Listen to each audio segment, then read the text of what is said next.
The church bell of Copper Creek rang out across the dusty Arizona morning, its bronze voice carrying over weathered adobe buildings and sun-bleached wooden storefronts. But it was not the familiar toll that made every head turn on Main Street that Sunday in September of 1885. It was the sight of Thomas Hartwell stepping down from his polished black carriage, extending his gloved hand to help a ragged woman in tattered brown fabric climb down beside him. Olivia's bare feet touched the red dirt road, and she stood there for a moment, her dark hair hanging in matted strands around a face that might have once been beautiful. Her dress, if it could still be called that, hung loose and torn at the hem. Mud stained her sleeves, and her fingernails were black with grime.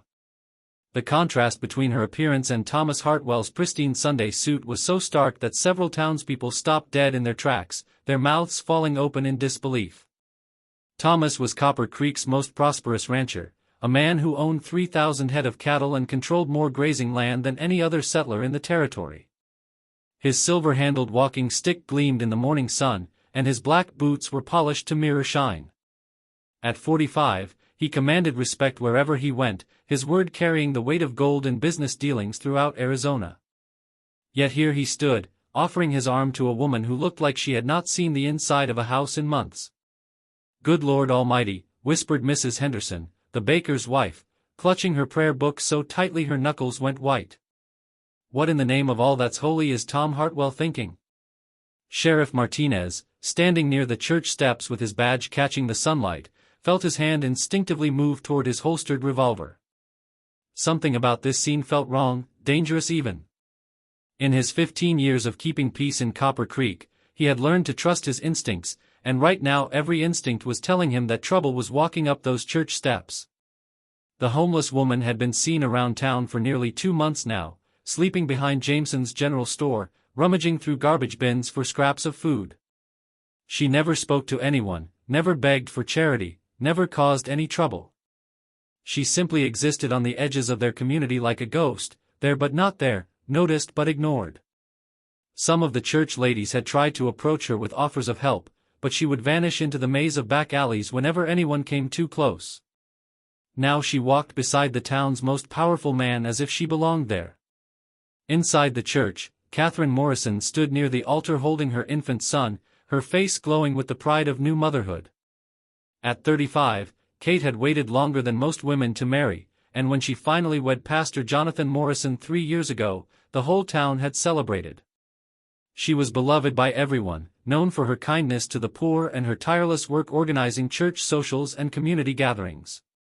Her husband Jonathan stood beside her in his black ministerial robes, his weathered hands holding the leather-bound Bible that had belonged to his father before him. At 52, the pastor was a steady, gentle man who had shepherded this congregation for over a decade. His sermons were known for their compassion rather than fire and brimstone, and he had a particular gift for comforting families during their darkest hours. The congregation was packed this morning, as baptisms always drew large crowds in Copper Creek. Mrs. Chen sat in the third pew with her 5 children, having closed her restaurant for the morning to attend.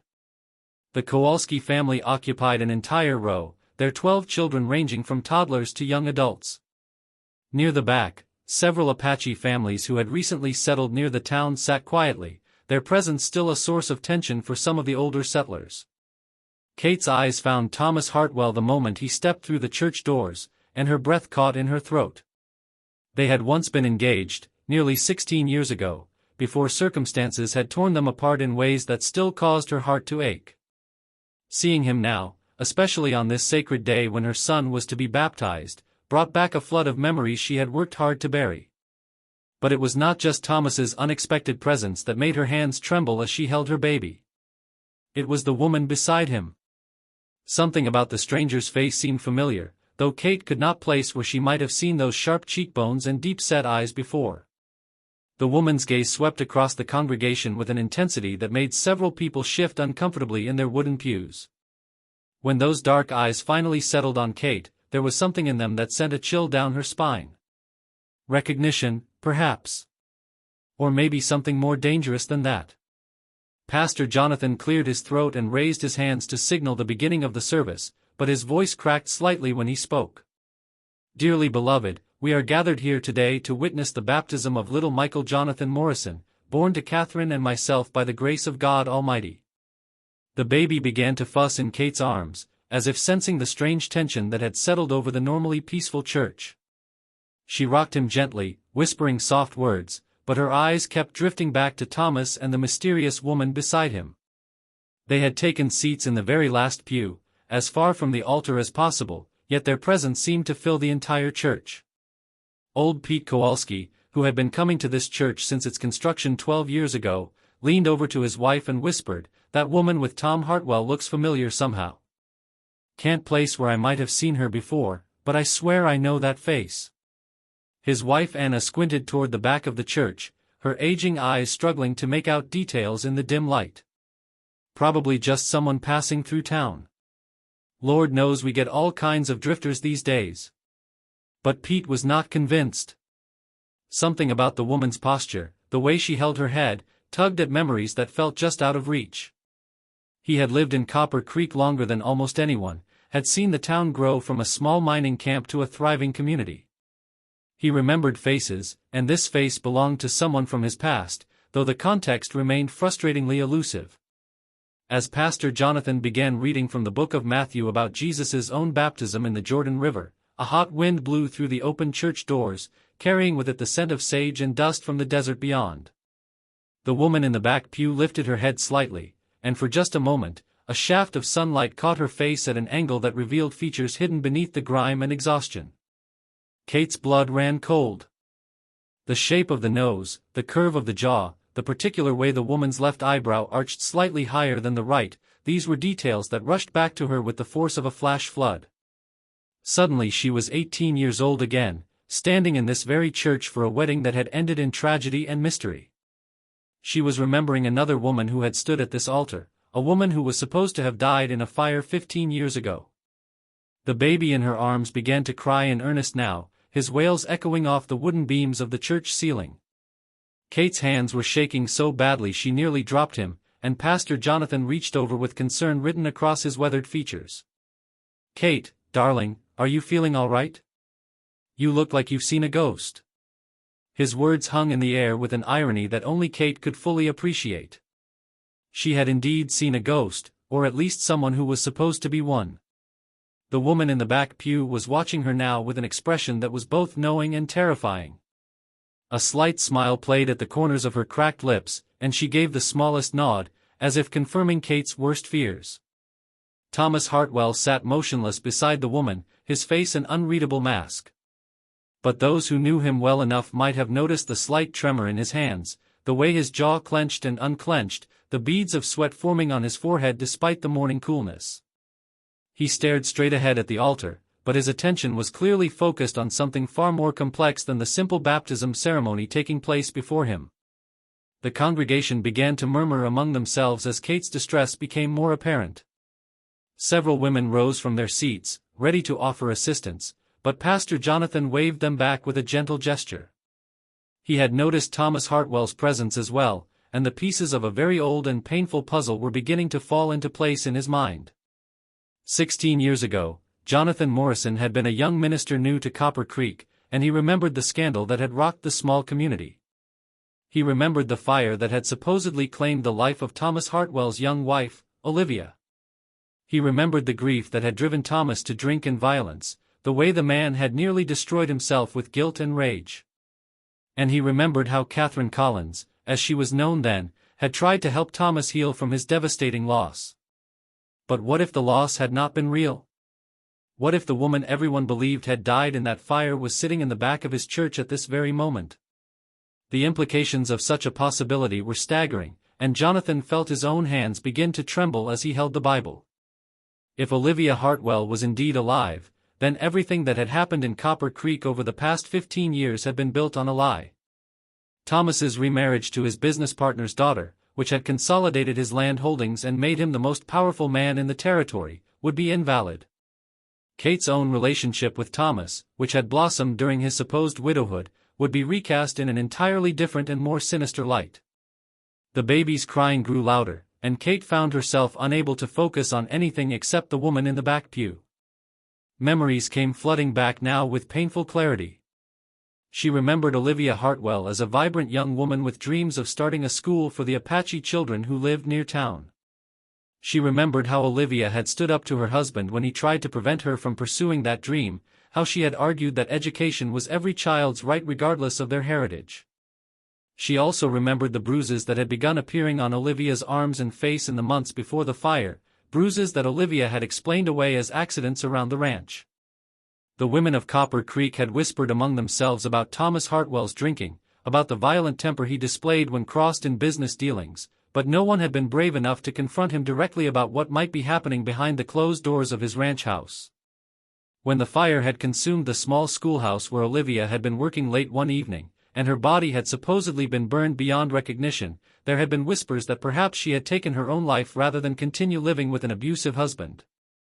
But Thomas's grief had seemed so genuine, his destruction so complete, that most people had dismissed such dark speculation as uncharitable gossip.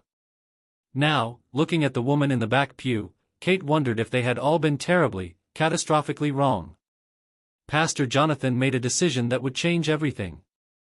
Instead of proceeding with the baptism as planned, he set down his Bible and walked toward the back of the church, his footsteps echoing in the sudden silence that had fallen over the congregation. Every eye followed his movement as he approached the pew where Thomas Hartwell sat with his mysterious companion. "Thomas," the pastor said quietly, his voice carrying just far enough for the first few rows to hear. "It's been a long time since we've seen you in church. And your friend?" He paused, studying the woman's face with growing certainty. "I don't believe we've been properly introduced." The woman looked up at him with eyes that held depths of pain and knowledge that made Jonathan take an involuntary step backward. When she spoke, her voice was hoarse from disuse, but unmistakably familiar to those old enough to remember.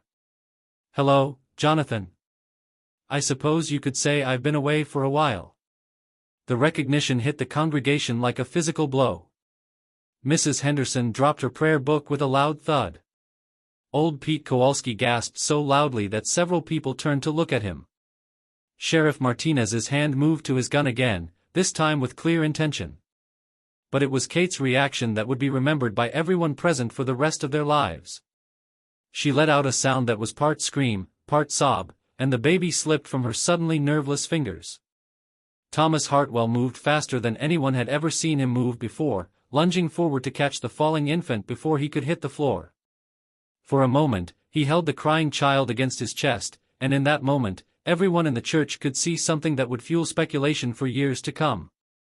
The baby had Thomas Hartwell's distinctive cleft chin and the same unusual shade of green eyes that marked all the men in his family line. The silence that followed Thomas catching the baby stretched like a taut wire ready to snap. Every person in that church understood they were witnessing something that would be talked about for generations, but none of them could have predicted what came next. Thomas stood there holding the infant, his face a mask of conflicting emotions, while Olivia rose slowly from the back pew like a specter returning to claim what was rightfully hers. Kate had collapsed into Pastor Jonathan's arms, her face drained of all color, her breathing shallow and rapid. The weight of 15 years of carefully constructed lies was beginning to crush down on everyone present, and the truth that was about to emerge would shake Copper Creek to its very foundations. "Give me my grandson, Thomas," Olivia said, her voice growing stronger with each word. The congregation gasped collectively at this pronouncement, and several people turned to stare at Kate with new understanding dawning in their eyes. If this baby was Olivia's grandson, then Kate's carefully guarded secret was about to be exposed in the most public and devastating way possible.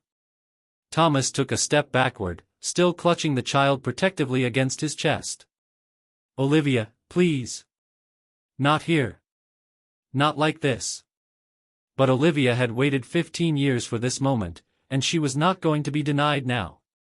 She walked slowly down the center aisle of the church, her bare feet making no sound on the worn wooden planks. As she moved closer to the altar, more people began to recognize her despite the dramatic changes wrought by years of hardship and exposure to the elements.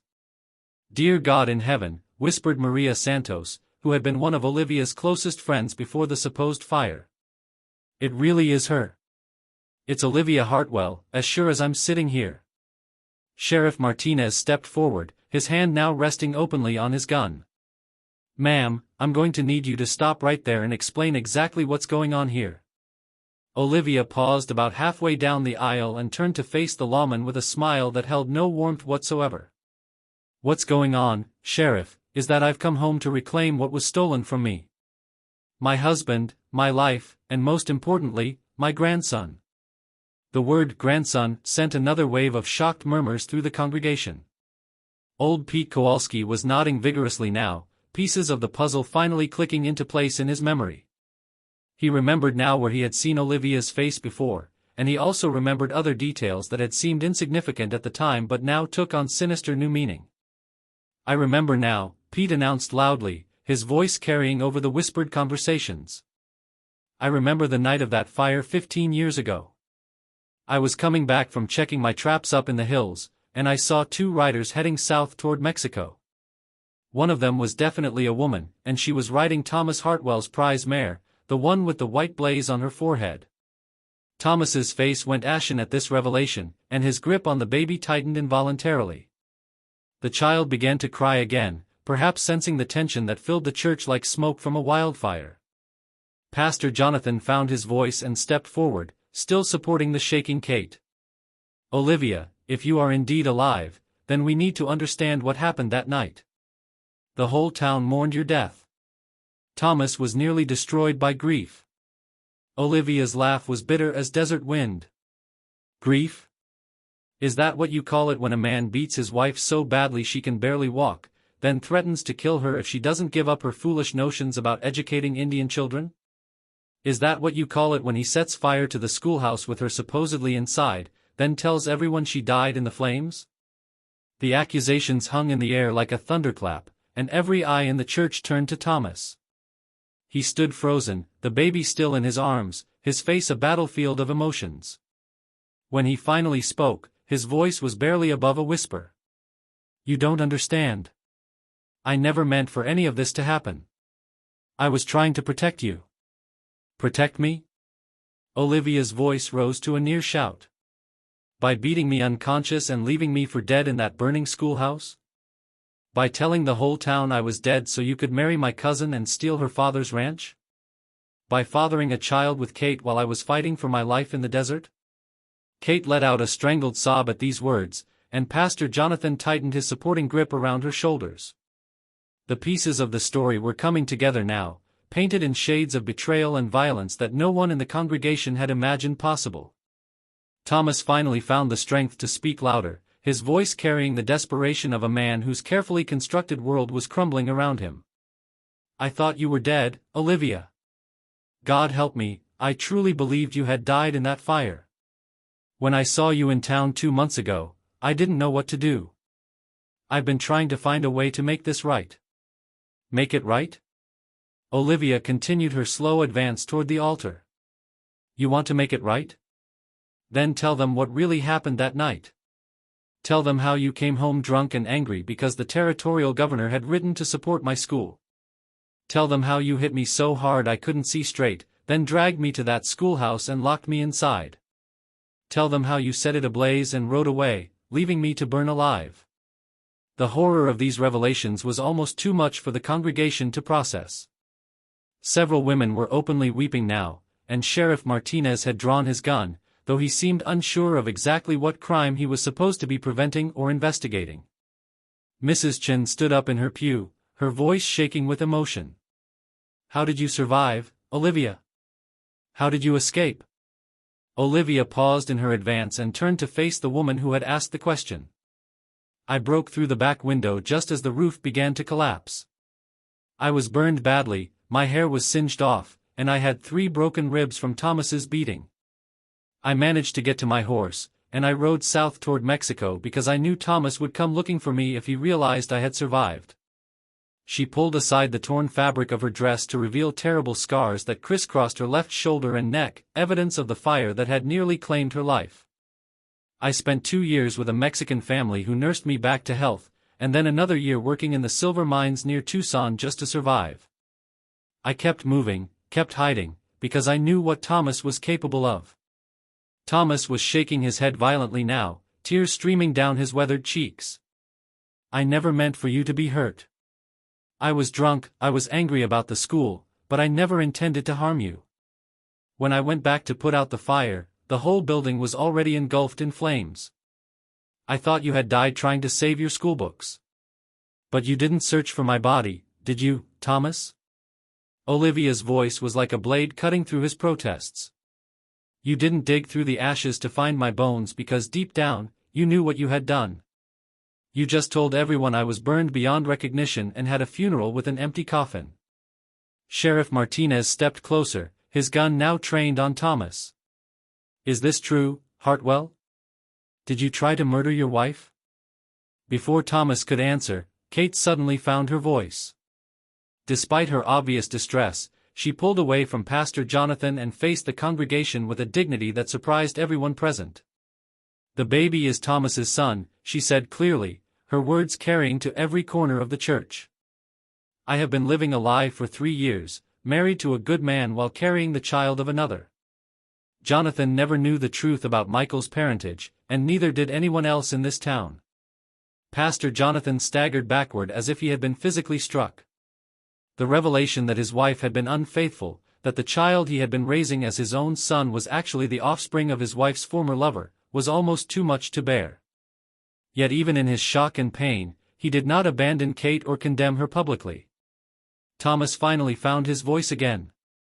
Kate, don't do this to yourself. Don't destroy your life to protect me. I'm not protecting you, Kate replied with a strength that surprised even herself. I'm protecting my son from the legacy of violence and deception that has poisoned this community for too long. Michael deserves to know the truth about who his father is, even if that truth is ugly. Olivia had reached the front of the church now, and she held out her arms toward Thomas. Give me my grandson, and I'll tell you why I really came back to Copper Creek after all these years.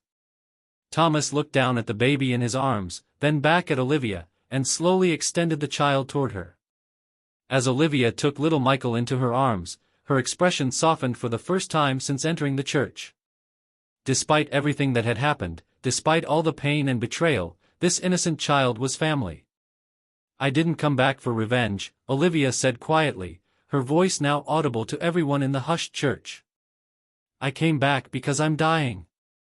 The injuries from that fire, the years of living rough in the desert, have taken their toll. I have maybe 6 months left, and I wanted to see my family one more time before I go. This revelation struck the congregation like lightning. The woman they had all assumed was seeking vengeance was actually dying, and her motivation for returning was far more complex than anyone had imagined. Thomas dropped to his knees beside the altar, his composure finally breaking completely. Olivia, please forgive me. I have lived with the guilt of what I did every single day for 15 years. I've tried to be a better man, tried to use my wealth to help the community, but nothing I do can make up for what I did to you. Olivia looked down at him with an expression that held both pain and something that might have been compassion. The Thomas Hartwell I married was a good man who lost his way. I've had 15 years to think about what happened between us, and I know you never intended to kill me. You were drunk, you were frightened of losing control over your wife, and you made a terrible mistake. She shifted the baby to one arm and reached down to touch Thomas's bowed head. But that doesn't mean there shouldn't be consequences for what you did. Sheriff Martinez, I want to file charges against my husband for attempted murder and fraud. He tried to kill me, then stole my identity and inheritance by declaring me dead. The sheriff nodded grimly and moved to place Thomas under arrest, but Olivia held up her hand to stop him. However, I also want it known that I forgive him. He's going to face justice for his crimes, but I don't want him to face them alone. I want to spend whatever time I have left helping him find some measure of peace before I die. The complexity of Olivia's position stunned everyone present. She was simultaneously seeking justice and offering forgiveness, demanding accountability while extending grace. It was a response that none of them had expected, and it challenged everyone in that church to reconsider their own capacity for both justice and mercy. Pastor Jonathan, who had been silent through much of these revelations, finally stepped forward. His voice was heavy with emotion when he spoke. Kate, I don't pretend to understand everything that has happened here today, but I want you to know that my love for you and for Michael hasn't changed. We will work through this together, as a family should. Kate collapsed into grateful tears at her husband's words, and several women from the congregation moved to comfort and support her. The crisis had revealed not just the worst of human nature, but also some of its finest qualities. Sheriff Martinez holstered his weapon and approached Thomas, who was still kneeling by the altar. "Thomas Hartwell, you're under arrest for the attempted murder of your wife and for fraud. I'll need you to come with me peacefully." Thomas stood slowly and nodded his acceptance. As the sheriff led him toward the church door, he turned back to look at Olivia one more time. "I know I have no right to ask this, but would you consider letting me be part of Michael's life? I want to try to be the father and grandfather I should have been all along." Olivia studied his face for a long moment, then looked down at the baby in her arms. "We'll see, Thomas. First you need to face the consequences of your actions. Then maybe we can talk about the future." As Thomas was led away, the congregation slowly began to disperse, everyone struggling to process the extraordinary events they had just witnessed. The simple baptism they had come to attend had become something far more significant, a reckoning with the past, a confrontation with truth, and perhaps the beginning of a journey toward healing and redemption. Olivia remained at the altar, holding her grandson and speaking quietly with Pastor Jonathan and Kate. Despite everything that had been revealed, despite all the pain and betrayal, there was something hopeful in the way the three of them stood together. The road ahead would be difficult, but they would face it together, as a family should. Old Pete Kowalski was one of the last to leave the church, and as he walked past Olivia, he paused to speak. "I'm sorry we all failed you, Olivia. If we had been braver, if we had asked harder questions, maybe none of this would have happened." Olivia looked at the old man with tired but grateful eyes. "We all made choices, Pete. The important thing now is that we make better ones going forward." As the church finally emptied, leaving only Olivia, Kate, Pastor Jonathan, and the baby, the afternoon sun streamed through the stained glass windows, casting colored light across the wooden pews. The silence was peaceful now, no longer charged with tension and secrets. The truth had been told, justice would be served, and perhaps, with time and effort, healing could begin. The baptism of little Michael Jonathan Morrison would indeed be remembered for generations in Copper Creek, though not for the reasons anyone had expected when they gathered that morning. It had become a baptism of truth, washing away years of lies and deception, and offering the possibility of redemption for everyone involved.